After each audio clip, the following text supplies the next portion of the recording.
Hello everybody, and in this one we're going to be looking on how we can log into the system and restrict some users that are not logged in from seeing some specific things. So what we're going to do, we're going to go straight to the point. We're going to go to views.py and we're going to create a view. Okay, so this view is going to help us log in. So we can just do login. We just use the normal request, and inside here for now I'm just going to pass. So up here, we're going to import some things that are going to help us log in the user. So I'm going to do from django.contrib.auth import authenticate, and we're also going to import login. Okay, sorry, I forgot, we are not supposed to use two logins like this because we may end up referencing one and that we're not supposed to reference. So over here I'm going to do login underscore user just to differentiate them there. So remember, we actually have to have a HTML file that is going to be rendered when we go to the login route.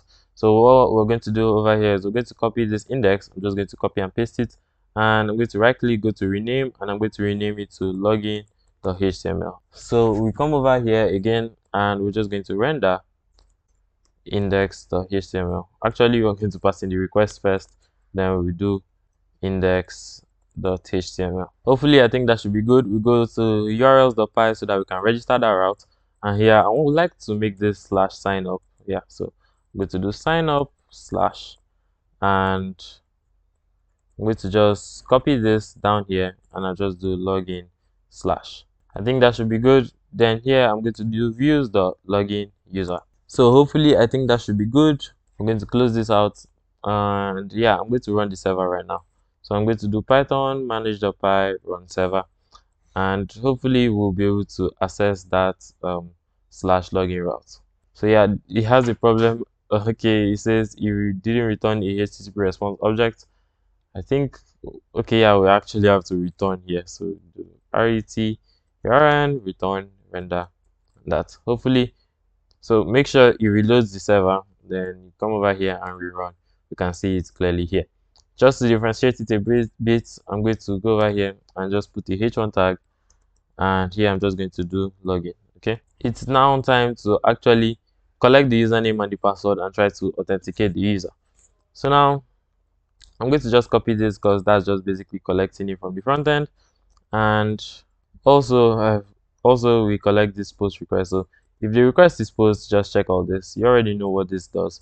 So here we're going to use the authenticate function. So what exactly the authenticate function does is that it takes in the username and the password and spits out anybody that has the same username and this password. So just have that in mind. Okay, so here I'm going to do user equals to authenticate. So we're going to store that in a variable called user, because the authenticate keyword is actually going to return the particular user that it has found. Okay, basically. So here I'm going to have requests, and the next thing I want to have is username, name equal to username, and also password equal to password. Hopefully I think that should work. So after storing that in the user, we're going to log in the user. So it's that simple. We just type in login, and in brackets we're going to just say user.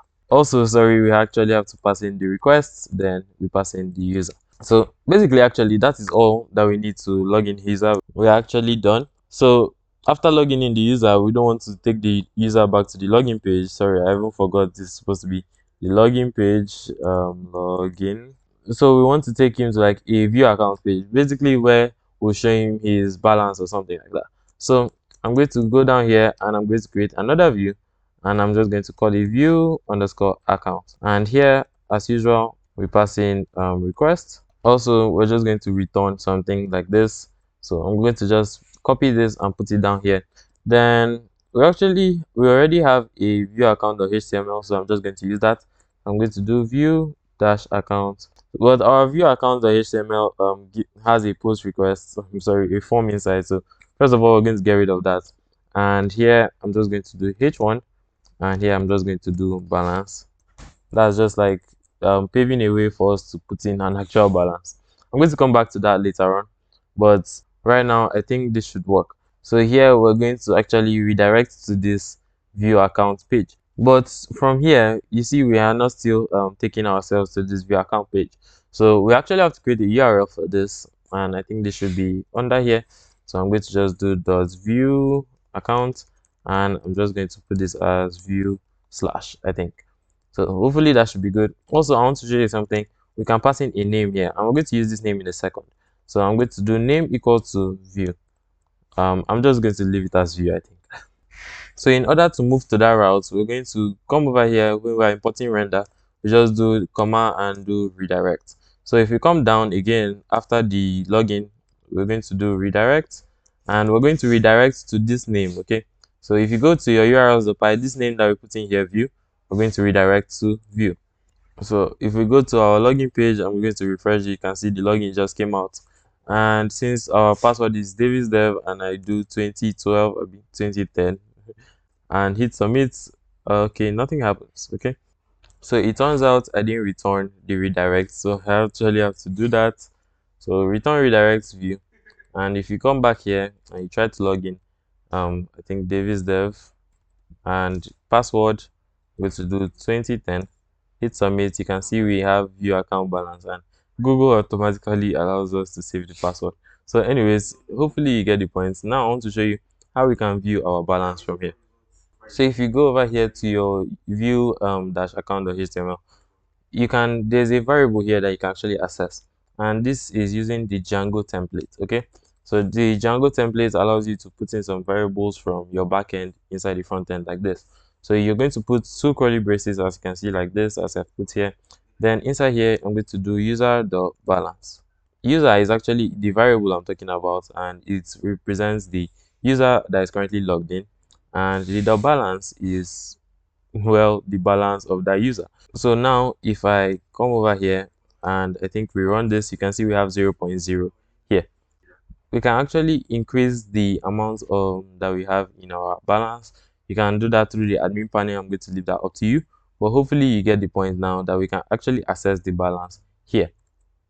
So also remember, I promised I'm going to show you how to restrict some views from some users. So what I can do is here, after this, I think I'm going to do this same line, but I'm going to do from the decorators, and I'm going to import I think login required. So down here where we have view accounts, we do add that add symbol, and we say login required. So that's going to say, okay, this view should require login before it can work, basically. So I'm going to close the server here and rerun it. And if you come over here to test it out, since we don't have any logout functionalities, I'm going to clear the cookies. So I'm going to just remove all the cookies, and I'm going to hit done.